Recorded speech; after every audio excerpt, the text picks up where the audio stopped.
The Southwest Borderlands, September 1912. He had ridden for a long time and now entered into an unfamiliar country.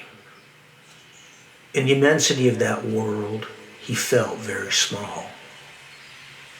Casting the canyon floor, various rivulets of gray, towering rock walls of charcoal, tan, and red blocked the light from a wayward sun. There was darkness throughout the canyon, as if night. He had lost track of time, and to be sure, he had looked up toward the blackness repeatedly, but had seen no stars.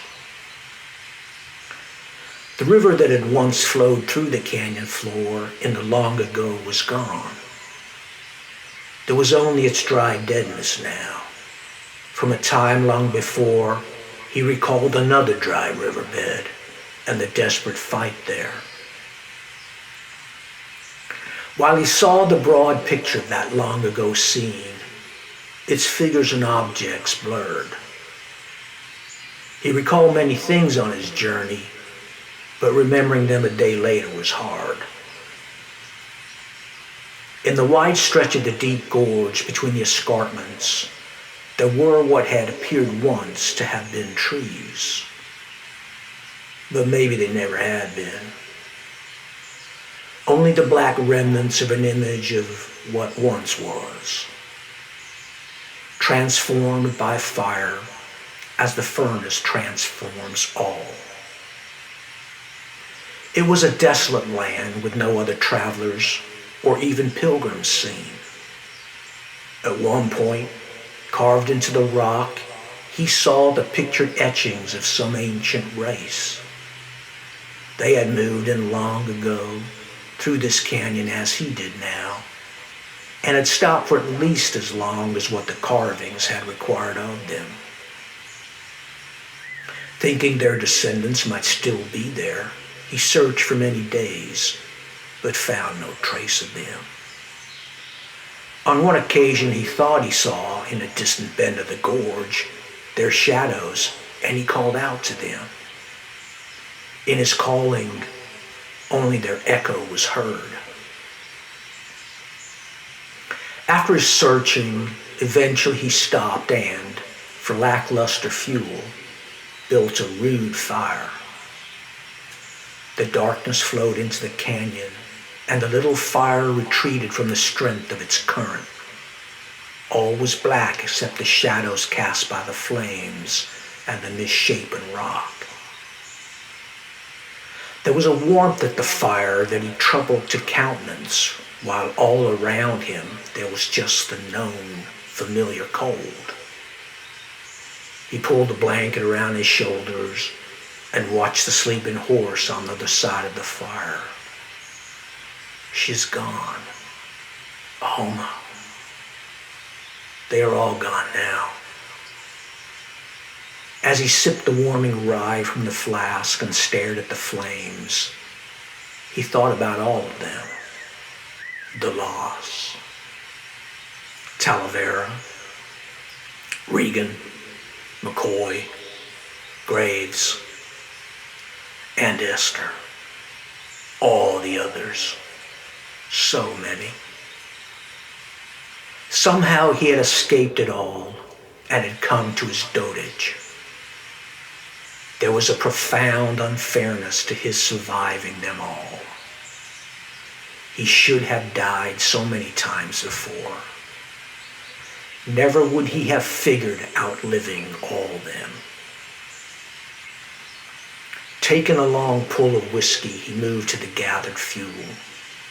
Tossing some dried twigs and then the broken branch of a dead creosote bush onto the fire, he stood, watching the spiraling embers rise into the blackened, starless firmament. The momentary brightened flame revealed the figure in the shadows watching him, and it made him recall that now barely glimpsed scene at Talavera's grave. Remembering the unusual cold wind and the dead flowers blown everywhere.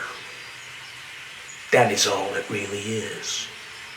Only the wind-blown remnants of dead flowers. The figure, just outside the fire's reach, sat silently unmoving. The author of it all. The vain, envious mutineer of his God. The angel did not disturb him, but the nightmares were there. The pictures he could never get out of his head. The disfigured men, faces gone. The boy at Vicksburg, hit by the exploding shell that didn't kill him, but should have. A young second lieutenant.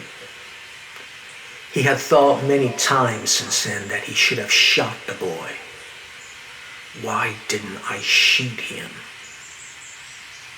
In the years since, convincing himself that the boy would have died from the horrendous wound. I was nothing but a soldier. The fucking horror of it all.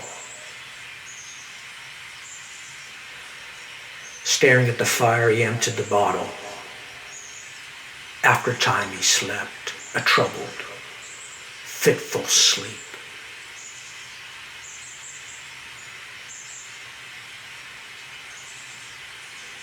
In many guises, but oftentimes unmasked, ascertain to the world's ultimate end, the devil is real. We strive for his favor and yearn for his love. The essential nature of man is war, and we joyfully pour its purifying fire over each of us. Man has the capacity for and does love, but that is not what he was formed for. Even at the birth of light, the surrogate of God slaughtered the innocents. We were made and molded for death. It is our excelling, and all else is but a way station's delay to our journey's selfsame apex. Even before we walked from the East African plain, we were a million years honing our simian progenitor's penchant for it. But unlike him, we gave it purpose and made our bloodlust divine, our Aries. Man is shaped not by his forming, but by his dissolve. Mass killing defines our race. Absent it, we cannot realize our true purpose.